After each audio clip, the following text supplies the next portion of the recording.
Namaskar. Hello and welcome to DGI-359. And I'm joined by my co-host Sridhar Tichalaji. And we have some amazing breaking news for you. Sridharji, Namaskar and welcome to P Guru's channel. Namaskar, good morning to everybody. Sridharji, the United States stock market, how are the futures looking? And how is the recession prospect looking in Europe and in UK, sir? Well, I think firstly the European market again points to the futures point to it was 300 points down and now it's just made its way back up. But I think we're going to end up with a losing week. The prospects of a recession are growing stronger and stronger. I think there's a growing sentiment that the central bank may have left it too late. As far as UK is concerned, I think they've done the right thing. They've gone ahead with massive tax reforms, which helps the people to have more cash in the pocket, recognizing both inflation is high as well as the recession prospects are, pretty strong in UK as well. As you can see, the British pound has taken a hit. It is around 1.11 to the US dollar. The European markets are already in bad shape and they're heading towards, very much heading towards a recession driven by energy prices and supply chain issues. The markets are starting there at, something 2.8%, 2.8% down. The markets are, as we speak, the markets are already open in Europe. So I think in summary, the central banks around the world have acted in unison, but they seem to have acted a bit too late. And I think now raising interest rates is only going to push us towards inevitable recession as we head into 2023. Viewers, a shout out to like this particular video so we can make it go viral because we have some absolutely stunning developments from across the United States and in other places. First of all, 162 scientists, they went back to China, and this is between the period 1987 to 2021. And a study says that these people helped China build its hypersonic missiles, its submarine programs, and so on and so forth. Because these things take a long time. And I was always surprised as to how China suddenly had a leap or a step ahead of Russia and the United States. Sridharji, how did this happen? All these people are of Chinese origin? They're all of Chinese origin. They went back to China. According to the investigation that has been going on and the report that has been released. As is often the case, you will find that the government never releases such reports, but it is quite stellar, especially from these people who went from the Los Alamos laboratory in New Mexico. And it's gone on for years. I mean, this is a major revelation within the context of a significant technical breach and loss of intellectual property, which many have stated, but without substantiating. We have seen this even in the disruptive domain, such as several technologies that have gone from the Silicon Valley as well. So this is big within the context of strategic advantage and parity around the most sensitive defense technologies. Sridharji, the United States Postal Service monitored protesters around the country, snooping on Americans focused on issues involving guns and President Biden's election, according to records obtained by the Washington Times. Sridharji, you and I know that the phrase going postal means somebody just goes crazy and starts shooting. Now this is acquiring a new name, sir. It is. I think that, on the back of the first report, the second report is no surprise. One is loss of stealth and loss of information from within United States. Here, stealing information, which is the privacy and confidential proprietary of every US citizen, and the Postal Service, which is the safeguard of privacy. If you anyway talk about United States and privacy, the stamp of privacy comes from Post Office. If they become the agents of, you have to use the loose word, espionage in terms of people who are, looking at guns and who are in MAGA rallies and who are in this and who are in that, then, we already talked about the so-called postal ballot issue in the elections. It's very unfortunate. The United States very much is now resembling something like an old police state or a communist state This is what typically happens in the communist regimes. Very unfortunate. So, Sridharji, whatever has come in the book red-handed appears to be true because Republicans are now demanding that the Department of Treasury investigate the millions received by the Biden family. I think the number is 32 million, sir. What is the news you have got now? The news that I have is what is being discussed is 32 million, but the number may be much more significant. But more important than the number, direct number, is the influence that they have over the administration, especially around the policies. That is not calculatable in terms of a dollar specific value. It's very interesting. This is now going into a formal, some kind of investigation by the Republicans. Should they win the House, then it may become a big inquiry. But remember, we covered this in DGI. Janet Yellen had stated, she is the Treasury Secretary, she had stated the request came from the Republicans. It must come from the Democrats as well for her to reveal information from Treasury. So therefore, they have steadfastly refused to release any information as it relates to these records. Doesn't. So in other words, what we are saying here is the Treasury works for one side of the government, or if other side of the government is not absent, they would not reveal any information, albeit if it has truth in it. So, United Nations General Assembly, a lot of stuff happening there. India has continued its diplomatic offensive with the External Affairs Minister condemning the Chinese for blocking the listing of Pakistan-based terrorists at the Security Council session. So this is one thing that's going on. The other thing, and this is a very significant development for India, United States, France, and a host of nations are now saying that India should have a permanent seat at the Security Council. This is going to be the moment, sir? Is it, do you think?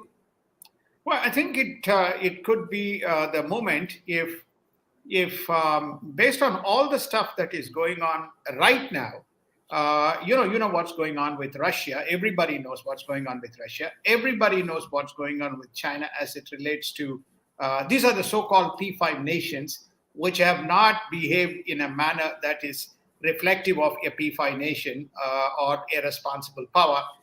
India has demonstrated consistently that it works with everybody in a manner that is for the benefit of everybody, and it's rules-based. So I think there could be a move, at least to make it a semi-permanent member for a period of time rather than on a rotation basis. I think that is the groundswell that is developing within United Nations.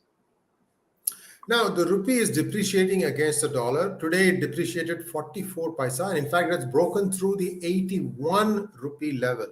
Sridharji, this weakening of the rupee vis-a-vis the dollar, where do you think it's going to stop, sir? Because we had said or predicted that it will be between 75 and 80, but now it has breached the 80.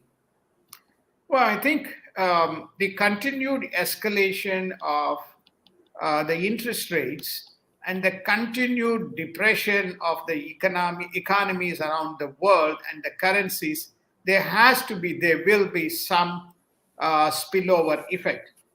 Look at British pound to dollar and look at euro to dollar. When you compare that, I think the Indian rupee has performed relatively well by virtue of all the good things that's happening in India. But rupee is linked to the markets. There will be the spillover effects. And I think the central bank or the central institution, which is the Reserve Bank of India, seems to have supported the rupee up until 80.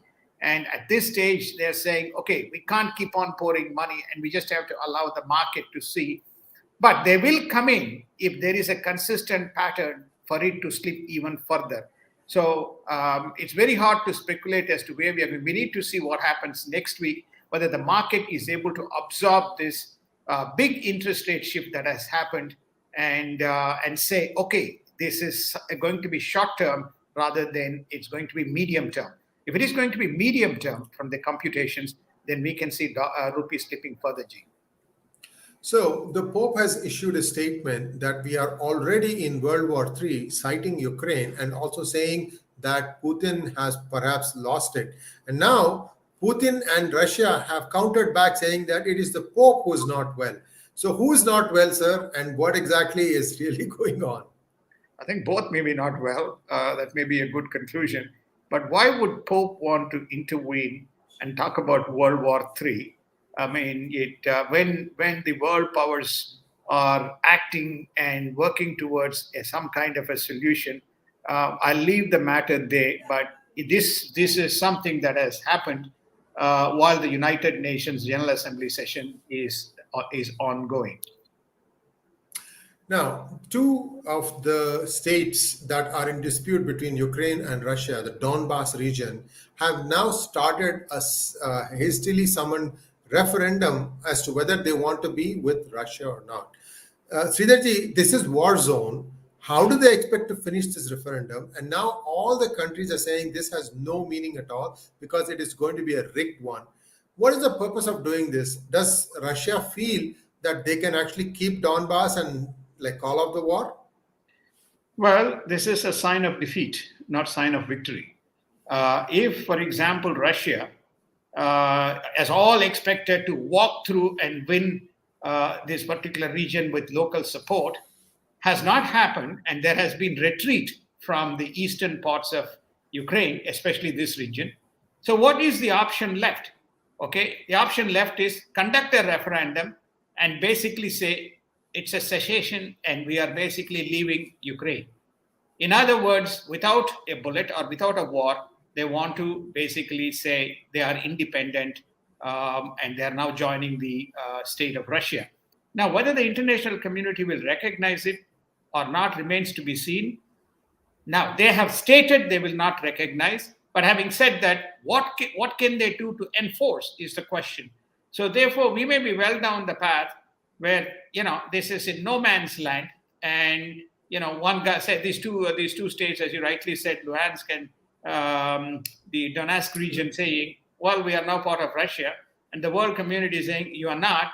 And then, of course, the Ukrainians say, no, you are not part of it. And we have very much people in the region. You remember we showed the Azerbaijan-Armenia map? It'll look very similar in Ukraine as well. Sridharji, the United Kingdom has lowered the interest rates. Now you have US just raising it by 75 basis points and UK has lowered it. Wouldn't money then flee from UK and come into US, sir? I mean, I'm a little confused about the move that UK has done. Oh, the UK's currency is substantially discounted. That's number one. So if you're going to buy dollar, this is the best time to buy dollar because it costs you less amount of pounds to buy dollar. That's number one. In case you want to go to dollar, usually the British pound has held was able to buy more dollar with their British pound. But now, a lot of people will say, okay, is it going to depreciate further? Let me go and buy some more dollars. That seems to be predominantly driven by three factors. One, the energy cost is flowing in and people finding it unaffordable. And the second is the inflation is running very high, because of the supply chain issues. Three, nobody has calculated or counted. They have made Brexit. So what has been the consequences of Brexit in terms of the internalization of the UK economy remains unquantified. Of course, the UK government under Elizabeth Truss has done the right thing by going and giving benefits to the people. So which means the government is now going to borrow more money to plug the balance sheet by virtue of receipts being lost on the tax revenue. Now, the United States aircraft